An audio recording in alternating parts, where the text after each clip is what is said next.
Di video sebelumnya, yang ngebuat luka itu jadi sakit siapa sih? Orang lain? Dunia yang gak bisa kita tebak skenarionya? Atau justru malah diri kita sendiri? Hai, selamat datang di Teman Jiwa. Hampir semua orang pernah merasa terluka begitu parah oleh kehidupan. Tanpa sadar, sebetulnya yang bikin luka itu makin terasa sakit dan mengerikan adalah diri kita sendiri. Karena kita gak siap menjadi korban, kita gak pernah siap untuk terluka dan sakit, kita gak siap ketika harus dihianati sama realita. Ini bukan salah siapa-siapa. Bukan salah lo atau gua yang gak siap. Bukan salah orang lain yang memutuskan untuk melakukan sesuatu yang bikin kita rugi.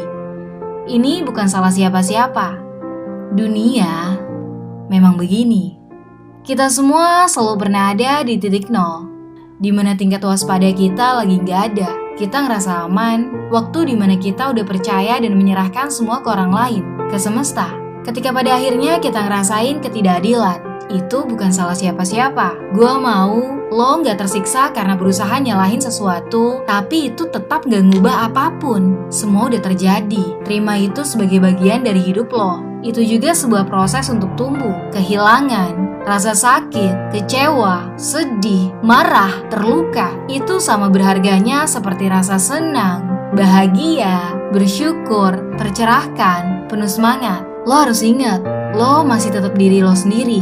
Nikmati perasaan apapun yang mampir ke diri lo saat ini, atau kemarin, atau dulu. Perasaan yang mungkin belum selesai, yang masih ngeganjel di hati lo, yang belum bisa lo ikhlasin. Biarin mereka mampir sebentar, terima mereka apa adanya. Kalau emang perasaan terluka dan sakit itu bikin lo lemah dan gak bisa tumbuh lebih baik, mungkin itu tanda kalau lo belum kenal apa yang diri lo mau. Apa yang sebenarnya terjadi di diri kita, itu memang rumit. Seringkali kita salah paham sama emosi kita. Rasa marah dan benci bisa bikin kita dendam dan gak mau maafin orang lain. Rasa kecewa dan sedih bisa bikin kita trauma. Tapi lo pernah tanya lagi nggak ke diri lo? Rasa marah dan benci itu beneran emosi marah dan benci atau bukan? Jangan-jangan marah dan benci itu kamuflase dari perasaan gak berharga. Misalnya, lo ngerasa marah dan benci sama perusahaan yang nolak lo buat kerja di sana. Atau lo marah karena misalnya satu ketika lo gak diajak main sama teman-teman lo, padahal yang lain diajak pergi bareng. Lo ngerasa marah banget sampai gak bisa maafin mereka. Kalau ini dibiarin, lo mungkin menganggap bahwa yang salah itu orang lain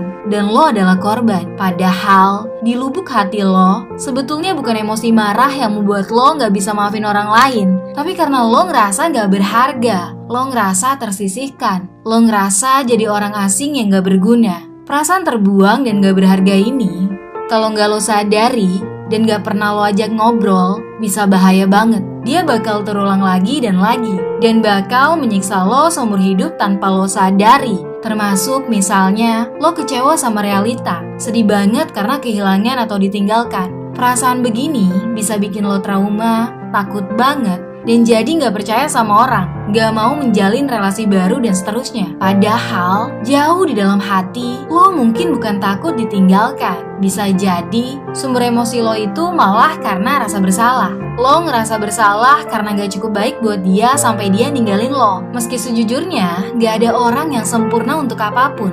Lo merasa bersalah karena gak ada di waktu orang-orang tersayang itu butuhin lo. Lo ngerasa bersalah luar biasa sampai ketakutan itu akan terulang. Semua orang punya kekurangan dan kelebihan. Lo gak bisa menyenangkan semua orang dan menjadi apapun yang orang minta. Nikmatin aja perasaan yang muncul hari ini, saat ini, karena mereka itu sangat berharga. Lo gak bisa jadi diri lo kalau untuk menerima perasaan lo aja gak bisa dan salah paham. Ini memang jalan yang panjang, dan gue harap kita bisa sama-sama tumbuh lebih baik, lebih nyaman, lebih bahagia. Ingat, apapun yang terjadi, semesta ada buat lo kembali pulang. Hai, teman jiwa di sini, dan kita bakal jadi teman online lo, dimana lo gak akan ngerasa sendirian, karena lo punya kita-kita di sini. Mulai perjalanan tumbuh dan menjadi dirimu sendiri, bersama hal-hal baik dari semesta. Sampai jumpa di video selanjutnya.